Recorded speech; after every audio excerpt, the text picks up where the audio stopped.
മലപ്പുറം തിരൂരങ്ങാടിയിൽ സായുധ സംഘം കാർ തടഞ്ഞ 1,95,00,000 രൂപ കൊള്ളയടിച്ചു. തെന്നല സ്വദേശി പറമ്പിൽ ഹനീഫയ്ക്കാണ് പണം നഷ്ടമായത്. മുഹമ്മദ് ഹനീഫിന്റെ വീട്ടിലെത്തിയ താനൂർ ഡിവൈഎസ്പി മോഷണ വിവരം വിശദമായി ചോദിച്ചറിഞ്ഞു. കവർച്ച സംഘത്തെ പിടികൂടാൻ അന്വേഷണം ഊർജിതമാക്കിയിരിക്കുകയാണ് പോലീസ്.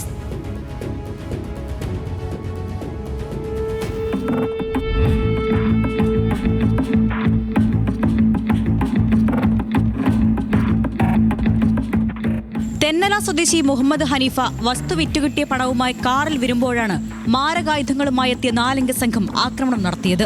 വ്യാഴാഴ്ച രാത്രി 10 മണിക്ക് കാർ തടഞ്ഞു നിർത്തിയ അക്രമി സംഘം വാഹനം അടിച്ചു പൊട്ടിച്ച ശേഷം ബാഗിൽ സൂക്ഷിച്ചിരുന്ന പണം കൈക്കലാക്കുകയായിരുന്നു. തിരൂരങ്ങാടി തെയ്യാനിക്കൽ ഹൈസ്കൂൾ പടിയിൽ വെച്ചാണ് കൊള്ളസംഘം മോഷണം നടത്തിയത്.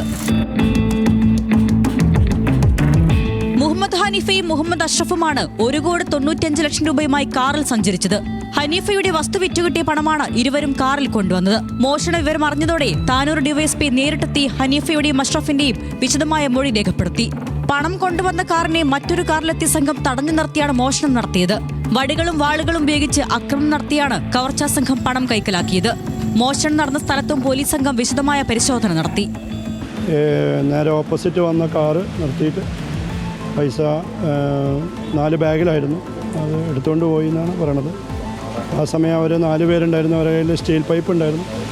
അത് വെച്ചിട്ട് ഈ കാറിൻ്റെ 4 ചില്ലും തകർത്തിട്ട് ആ സമയത്ത് ഈ പരാതിക്കാരൻ്റെ കൈക്ക് ചെറിയൊരു പോറലുണ്ട്. മോഷ്ടിക്കാൻ വേണ്ടി 4 സംഘം നടത്തിയ ആക്രമണത്തിൽ ഹനീഫയുടെ കൈക്ക് ചെറിയ പരിക്കേറ്റിട്ടുണ്ട്. ആക്രമണം നടന്ന സ്ഥലത്തെ നാട്ടുകാരും ഞെട്ടലിലാണ്.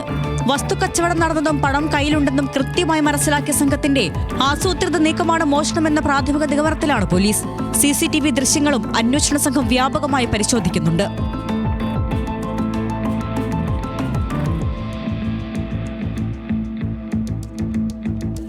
ന്യൂസ്